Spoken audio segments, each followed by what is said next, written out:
Well, it's the second day of ANC President Cyril Ramaphosa's campaign in the Free State.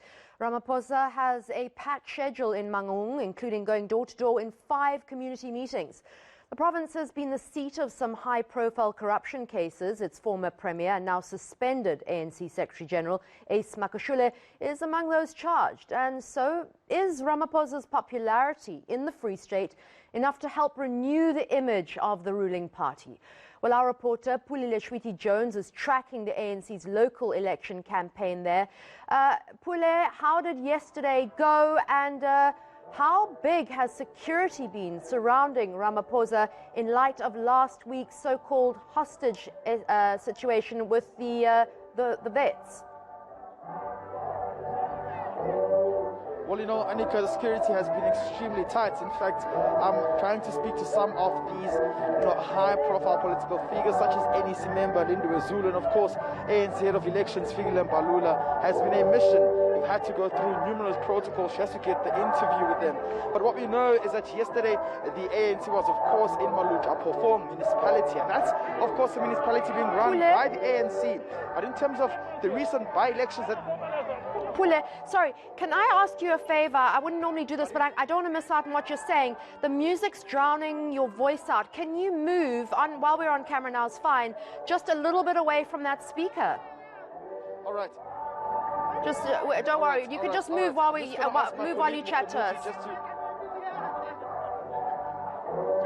All right, so what we understand here is that, you know, this is a very, Maluka Pofong, where the president visited yesterday, is the very same municipality that is being run by the ANC. But now, when you look at the political dynamics of what is going on there are the 16 councillors who got suspended by the ANC in 2016. They went on to go form their own civic organization. Now, this civic organization has been hotly contesting against the ANC, and it won around 10 wards in the recent by-elections, you know, punishing the ANC at the polls. And yesterday, in the president's visits to the area, quite apologetic about how the ANC had dealt with the matter of expelling the councillors, saying that they understand that they've made a mistake and that some of the ANC members should continue voting for the ANC, pleading with them that the party is in a process of the renewal program, which will ensure that they can accelerate service delivery. But independent candidates are coming quite strongly in some of these wards in Mangaung and in Mangaung as well, where the president is expected to visit, Annika.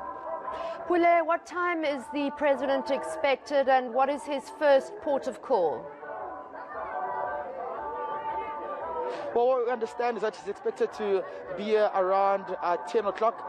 But historically as well, this is the area of, you know, the 11 disciples who were actually, you know, one of those high-profile political leaders who were amongst the likes of former president of the country and struggle veteran as well, Nelson Mandela. Mangaung is a very, very prestigious area when it comes to the ANC's heritage and, of course, the preaching of the ANC's policies. In fact, what we understand is that these are the very same former high-profile ANC struggle veterans who went on to join the likes of Mkhonto Wesizwe around 1962 to actually try and fight the apartheid regime.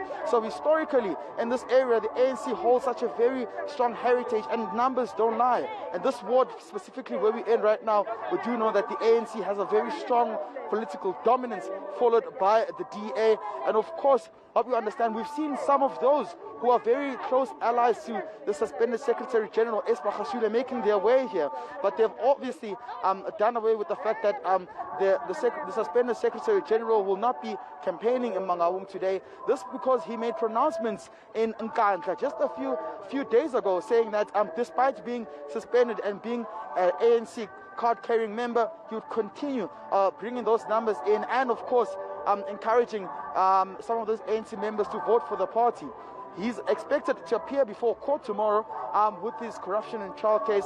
And, you know, it's very interesting that the president's timing in terms of trying to strengthen the organization in this area comes a day before the suspended and, of course, disgruntled suspended Secretary General Ace Makashule is expected to appear before court. All right, Pule, we will track back with you once the president has arrived to see what kind of welcome he gets in Mangaung.